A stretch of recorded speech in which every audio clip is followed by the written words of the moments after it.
Bienvenidos nuevamente a su podcast favorito, conducido por la alumna María José Mut Carrillo de la Universidad Autónoma de Campeche, de la Facultad de Contaduría y Administración, de la respectiva licenciatura en Administración y Finanzas. El día de hoy les hablaré sobre la política monetaria y crediticia en México, respectivamente durante los sexenios y las presidencias de 1910 con Porfirio Díaz hasta 2010 con Felipe Calderón Hinojosa.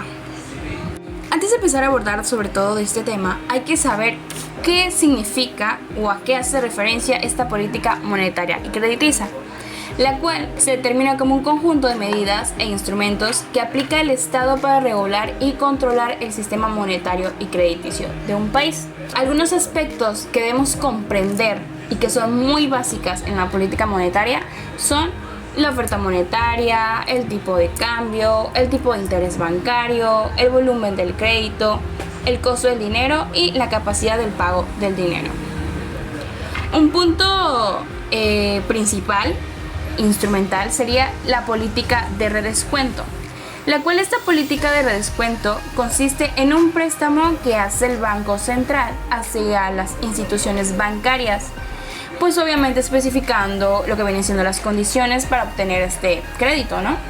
Y pues se aplica mediante un primer descuento, que esté respaldado por valores o títulos a corto plazo, o bien mediante los préstamos con garantía. De otro lado, tenemos que este Banco Central controla el volumen de crédito siguiendo una política expansionista o bien una política contraccionista. ¿Pero qué significa esto? La política expansionista hace referencia al aumento del dinero circulante y la disminución de la tasa de redescuento. Pero, a su vez, la contraccionista, como su nombre lo dice, contrario a, es la que hace referencia al retiro del dinero de la circulación, aumentando la tasa de redescuento. Por otro lado, también tenemos las operaciones de mercado abierto, que son otro instrumento de política monetaria, la cual consiste en la compra-venta de bonos y valores gubernamentales al público, para que así el Estado pueda captar los recursos monetarios que se tienen en el poder público y pueda financiar sus gastos. Algunos ejemplos importantes son los petrobonos y los CETES. Como también tenemos el depósito bancario o el encaje legal, el cual hace referencia a la cantidad de dinero que los bancos deben mantener como reserva para garantizar los depósitos bancarios. Y por último, el coeficiente de liquidez, que es la cantidad de dinero que los bancos deben poseer en efectivo para hacer frente a las obligaciones en determinado momento. Sin embargo, ahora vamos a hablar un poco sobre lo que ha sucedido durante las presidencias. En 1910 y 1920 podemos destacar que hubo una depreciación del peso en el gobierno de Porfirio Díaz. Luego, en 1932, Venustiano Carranza modificó una legislación monetaria, y lo cual permitió aumentar el circulante con las nuevas monedas que habían en aquel entonces, que eran de plata. Sin embargo, en el sexenio cardenista, de 1934 a 1940, algunos hechos de política monetaria y crediticia que podríamos mencionar es el aumento del circulante monetario sin el respaldo metálico o el préstamo del Banco de México al gobierno federal, y que en aquel entonces el Banco de México era muy importante. Sin embargo, ocurrió una devaluación en 1938, por la cual Manuel Ávila Camacho exageró un aumento del circulante monetario y propició un fuerte proceso inflacionario y obviamente la pérdida del poder adquisitivo de la moneda.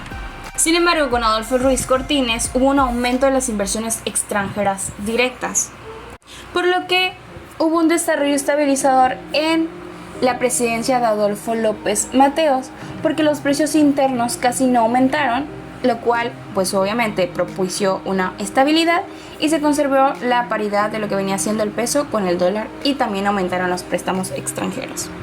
La deuda pública volvió a crecer en la presidencia de Luis Echeverría Álvarez, y por ende en la presidencia de José López Portillo se mantuvo esta política de flotación y el proceso inflacionario se siguió acelerando y hubo una fuerte pérdida del poder adquisitivo del peso. Con la presidencia de Miguel de la Madrid Hurtado se emitieron nuevos billetes de mayor denominación y monedas que sustituyeran a las anteriores. Con Carlos Salinas de Gortari Se realizó una reforma monetaria a partir de 1993 que consistió en eliminar 3 ceros a la moneda en forma transitoria y la unidad monetaria nueva se denominó nuevos pesos. Con el sexenio de Ernesto Zedillo Ponce de León, hubo un problema por la caída del precio internacional del petróleo en 1998, por lo cual el Banco de México decidió retirar la liquidez a la economía mediante el corto, que es una política restrictiva que consiste en retirar dinero de la circulación. Vicente Fox Quesada también continuó con esta política del corto para combatir el aumento de los precios, y Felipe Calderón Hinojosa, durante su sexenio, también continuó con este corto, y sus objetivos principales de la política monetaria y crediticia seguían siendo la estabilidad interna de los precios y la estabilidad del tipo de cambio.